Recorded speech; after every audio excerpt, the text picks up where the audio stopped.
നമുക്ക് ആദ്യം തന്നെ ഒരു വെറൈറ്റി കല്യാണം വിളിയെക്കുറിച്ച് പറയാം. ഡെങ്കിപ്പനി പ്രതിരോധ പ്രവർത്തനത്തിൽ കളമശ്ശേരി നഗരസഭ പരാജയപ്പെട്ടെന്ന് ആരോപിച്ച കൗൺസിൽ യോഗത്തിൽ വൻ പ്രതിപക്ഷ പ്രതിഷേധം നടക്കുകയാണ്. അതിനിടെ ഭരണപക്ഷത്തെ ഒരംഗം ഒരു അഭ്യർത്ഥന നടത്തി. പ്രതിപക്ഷം ആ അഭ്യർത്ഥന അനുവദിച്ചു. രാഷ്ട്രീയത്തിനപ്പുറം വ്യക്തിബന്ധങ്ങൾക്കുള്ള പ്രാധാന്യം വ്യക്തമാക്കുകയായിരുന്നു പിന്നീട് കണ്ട രംഗം. സംഭവം ഒരു കല്യാണം വിളിയാണ്. കാണാം.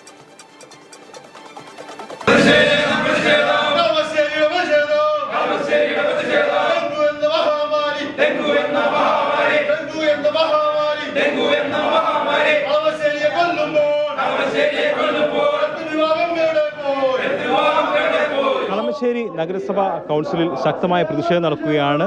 പ്രതിപക്ഷമായ LDFിന്റെ നേതൃത്വത്തിലാണ് പ്രതിഷേധം നടക്കുന്നത്. പ്രതിഷേധത്തിന്റെ കാരണമെന്ന് പറയുന്നത് കളമശ്ശേരി നഗരസഭാ പ്രദേശത്ത് ഡെങ്കിപ്പനി വ്യാപകമാകുന്നുണ്ട്. കഴിഞ്ഞ ആഴ്ച ഒരാൾ മരണപ്പെടുകയും ചെയ്തിരുന്നു. അപ്പോൾ ശുചീകരണ പ്രവർത്തനങ്ങൾ ഉൾപ്പെടെ പരാജയപ്പെട്ടു എന്ന് ആരോപിച്ചുകൊണ്ടാണ് ശക്തമായ പ്രതിഷേധം നടക്കുന്നത്. ഇത് വളരെ ഗൗരവമുള്ള ഒരു വിഷയമാണ്. പക്ഷേ അതിനിടയിൽ രസകരമായ ഒരു കാഴ്ച കണ്ടു. അത് നിങ്ങളോട് പങ്കുവെക്കാനാണ് ഇപ്പോൾ ശ്രമിക്കുന്നത്. ഈ പ്രതിഷേധം ഇങ്ങനെ നടുത്തളത്തിലിറങ്ങി ചെയർപേഴ്സൺ സീമ കണ്ണന്റെ മുന്നിൽ നിന്ന് മുദ്രാവാക്യം വിളിക്കുന്ന ആ സമയത്ത് ഒരു കൗൺസിലർ എഴുന്നേറ്റ് നിന്ന് എനിക്കൊരു വ്യക്തിപരമായ കാര്യം പറയാനുണ്ടെന്ന് പറയുന്നു.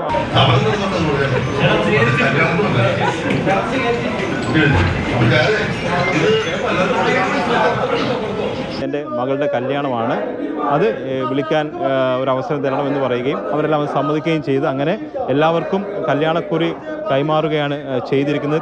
ആസാദാണ്. ആസാദ് എന്ന കൗൺസിലറാണ് ഈ പ്രതിഷേധത്തിനിടയിൽ ഒരു കല്യാണം വിളി ആദ്യമായിട്ടാണ് കാണുന്നത്.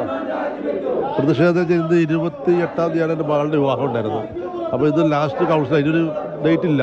അപ്പോൾ എല്ലാവരും ഒരുമിച്ച് കാണാമെന്ന് കരുതിയാണ് ഞാൻ ഇന്ന് വന്നത്. പക്ഷെ എന്നിവിടെ സമരമായി പോയപ്പോൾ സ്വാഭാവികമായി ഇവരെ ഒരുമിച്ച് കിട്ടാൻ സമയമില്ലാത്തതുകൊണ്ട് ഞാനിപ്പോൾ ക്ഷണിച്ചത് മാത്രമേ ഉള്ളൂ. എന്നിട്ട് സംസാരിക്കാൻ തുടങ്ങിയപ്പോൾ നമ്മൾ വിചാരിച്ചു വേറെ എന്തോ പറയാനാണെന്ന്. ഇല്ല, ഇവരെല്ലാം സുഹൃത്തുക്കളൊക്കെ തന്നെയാണല്ലോ. എല്ലാം പ്രാദേശികമായി നമ്മുടെ വീടും പരിസരവുമായി ബന്ധപ്പെട്ടുള്ള ആളുകളെ തന്നെ എല്ലാവരും, പുറത്തുള്ള ആരും അല്ല. ഇവരെയൊക്കെ പരസ്പരം അറിയാവുന്നവരുമാണ്. അപ്പോൾ ഇവരെ ഇപ്പോൾ ഇനി കാണാമെന്ന് വെച്ചിട്ട് ഇതുപോലെ കിട്ടില്ല, ഒരുമിച്ച് കിട്ടില്ല. അപ്പോൾ അതുകൊണ്ട് ഈ അവസരത്തിൽ ഞാൻ ക്ഷണിച്ചത് മാത്രമേ ഉള്ളൂ. സംസാരിക്കാൻ സമ്മതിക്കണില്ല. അപ്പോൾ പുള്ളിക്കത് നിർബന്ധം, പുള്ളിയുടെ മോക്കടെ കല്യാണമല്ലേ, അപ്പോൾ അറിയിക്കേണ്ടതല്ലേ. അപ്പോൾ അതൊന്ന് അവരോട് പറഞ്ഞപ്പോൾ അവർ സമ്മതിച്ചല്ലോ, നിർത്തി സമ്മതിച്ചല്ലോ. അപ്പോൾ പിന്നെ കൊടുക്കണതിന് എന്താ കുഴപ്പം? പ്രതിപക്ഷവും കല്യാണം വിളിക്കാനുണ്ടെന്ന് പറഞ്ഞപ്പോൾ അല്പസമയം ആ മുദ്രാവാക്യം വിളിക്കാൻ നിർത്തി കല്യാണം വിളിച്ചോളൂ എന്ന് പറഞ്ഞു. അതും ജനാധിപത്യത്തിൻ്റെ ഭാഗമാണ്. അതൊക്കെ ഒരു ഈ പ്രതിഷേധം എന്ന് പറയുന്നത് മറ്റൊരു പ്രധാനപ്പെട്ട കാര്യവുമായി മുൻനിർത്തിയാണ്. പക്ഷേ അതിനിടയിൽ ഒരു വ്യക്തിപരമായ ആവശ്യം പറഞ്ഞപ്പോൾ അത് പ്രതിപക്ഷം സമ്മതിക്കുകയും ചെയ്തു. അതാണ് ഇതിനിടയിലും സൗഹൃദങ്ങളും നിലനിൽക്കുന്നുണ്ട് എന്നുള്ളതാണ് ഇതിൽ നിന്ന് വ്യക്തമാകുന്നത്. വിനു പോമ്പയ്ക്കൊപ്പം S. അരുൺ ശങ്കർ, മാതൃഭൂമി ന്യൂസ്, കൊച്ചി. അരുൺ ശങ്കർ തന്നെ നമ്മുടെ കൂടെ ഉണ്ട്. അരുണെ ഒരു സിനിമ സീനൊക്കെ കാണുന്ന പോലെ എനിക്കൊന്ന് മറ്റേ കൊച്ചി രാജാവ് സിനിമയിൽ ഇങ്ങനെ ഒരു സീനുണ്ട്. എല്ലാവരും അടികൂടിക്കൊണ്ടിരിക്കുമ്പോൾ ജഗദീഷ് ശ്രീകുമാർ അദ്ദേഹം വന്നിട്ട് എടാ മണ്ടന്മാരെ നീ ഇവിടെ അടികൂടിക്കൊണ്ടിരിക്കുന്ന ഒരു സീൻ. അതാണ് എനിക്ക് ഈ സംഭവം കേട്ടപ്പോൾ ആദ്യം ഓർമ്മ വന്നത്. അദ്ദേഹം പറയുന്നുണ്ട് ഇവരൊക്കെ സുഹൃത്തുക്കളല്ലേ, ഇന്നാണ് അവസാനത്തെ ദിവസം, എല്ലാവരും ഒരുമിച്ച് കാണാം, അതിനിടയ്ക്ക് അങ്ങ് കല്യാണം വിളിച്ചു. അല്ലാതെ ഇപ്പൊ എന്ത് ചെയ്യാൻ? പ്രതിഷേധം ഒരു വഴിക്ക് നടക്കും, സ്നേഹബന്ധങ്ങൾ അങ്ങനെയല്ലല്ലോ. തീർച്ചയായിട്ടും മറുപടി പറയാനുള്ളത് സലീംകുമാറിൻ്റെ ഒരു ഡയലോഗ് ട്വിസ്റ്റ് എന്ന് പറയുന്നത് അതുപോലായിരുന്നു. ഞങ്ങൾ അവിടെ കളമശ്ശേരി നഗരസഭ കൗൺസിൽ യോഗം റിപ്പോർട്ട് ചെയ്യാനായിരുന്നു പോയത്. പോയ സമയത്ത് അവിടെ ശക്തമായ പ്രതിഷേധം പ്രധാനപ്പെട്ട ഒരു കാര്യം തന്നെയാണ്. നമുക്കറിയാം കഴിഞ്ഞ ദിവസം കളമശ്ശേരിയിൽ ഡെങ്കിപ്പനി ബാധിച്ച ഒരാൾ മരിച്ചിരുന്നു. അപ്പോൾ അവിടുത്തെ ശുചീകരണ പ്രവർത്തനങ്ങളൊക്കെ കാര്യക്ഷമമായി നടക്കുന്നില്ല.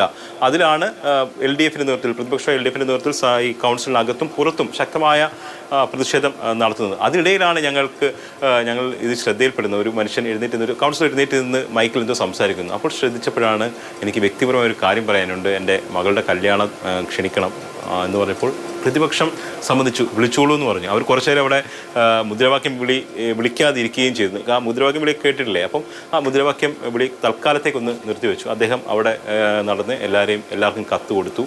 അദ്ദേഹം ആ സീറ്റിൽ പോയി തിരികെ ഇരിക്കുകയും ചെയ്തു. അതാണ് പറഞ്ഞത്, ട്വിസ്റ്റ് നടക്കുകയായിരുന്നു ആ സമയത്ത് ഉണ്ടായത്. അപ്പോൾ അദ്ദേഹത്തിൻ്റെ നമ്മൾ പോയി ആദ്യം സംസാരിക്കാൻ തയ്യാറായില്ല. അതൊരു വ്യക്തിപരമായ കാര്യമായിട്ട് നിങ്ങൾ വിട്ടേക്കൂ എന്ന് പറഞ്ഞു നമ്മളോട്. അങ്ങനെയല്ല, അതിനൊരു രസമുണ്ടല്ലോ. അപ്പം അതുകൊണ്ടാണ് വീണ്ടും അദ്ദേഹത്തിനെ സമീപിക്കുകയും അദ്ദേഹം അത് പറയുകയും ചെയ്തത്. ലാസ്റ്റ് കൗൺസിലാണ് ഇനിയും മകളുടെ കല്യാണം, അതായത് ഈ ജൂലൈ 22-നാണ് കല്യാണം. ഇനി മുൻപൊരു കൗൺസിലില്ല. അപ്പം എല്ലാവരും ഉള്ള ദിവസമാണ്, അതുകൊണ്ടാണ് കല്യാണം ഇപ്പോൾ വിളിച്ചതെന്നാണ് അദ്ദേഹം പറയുന്നത്. അപ്പോൾ മറ്റൊരു ഭരണപക്ഷ കൗൺസിലറായ ഒരു സ്ത്രീയില്ല, അവർ സംസാരിച്ചു. അവർ പറയുന്നുണ്ടല്ലോ, അവർ സമ്മതിച്ചില്ല, പ്രതിപക്ഷം സമ്മതിച്ചില്ല വിളിക്കാൻ. പിന്നെ എന്താ പ്രശ്നം? ഒരു പ്രശ്നമില്ല, ആർക്കും ഒരു പ്രശ്നമില്ല. പക്ഷേ നമ്മൾ കണ്ടപ്പോൾ അതൊരു കൗതുകമായിട്ട് തോന്നി, അതുകൊണ്ടാണ് അത് റിപ്പോർട്ട് ചെയ്യാൻ തോന്നിയത്. എന്തായാലും വിഷയം മറ്റേ പ്രതിപക്ഷത്തിന്റെ ഉയർത്തുന്ന വിഷയം പ്രധാനപ്പെട്ടതാണ്. അതിന്റെ ഗൗരവം ഒട്ടും ചോരാതെയാണ് നമ്മൾ ഈ കാര്യം പറയുന്നത്. അതെ, തീർച്ചയായും വരണം. കൊച്ചിയെ സംബന്ധിച്ച് വലിയൊരു പ്രശ്നം, അതുമായി ബന്ധപ്പെട്ടുള്ള ഒരു വലിയ പ്രതിഷേധമാണ് അവിടെ നടന്നത്. തീർച്ചയായിട്ടും അതിന് പരിഹാരം ഉണ്ടാക്കുക എന്നുള്ളതും അത്യാവശ്യം തന്നെയാണ്. എന്തായാലും ഒരു കല്യാണ വിളിയൊക്കെ വന്ന സ്ഥിതിക്ക് കാര്യങ്ങളൊക്കെ കളറായിട്ട് തന്നെ നടക്കട്ടെ. ഈ പ്രതിഷേധമൊക്കെ അതൊക്കെ നഗരസഭയിൽ മാത്രമേ ഉള്ളൂ. എല്ലാവരും കല്യാണത്തിനൊക്കെ പോകും. വധുവരന്മാർക്ക് ആശംസകൾ അതുകൂടി അറിയിച്ചേക്കാം. ശരി അരുണേ.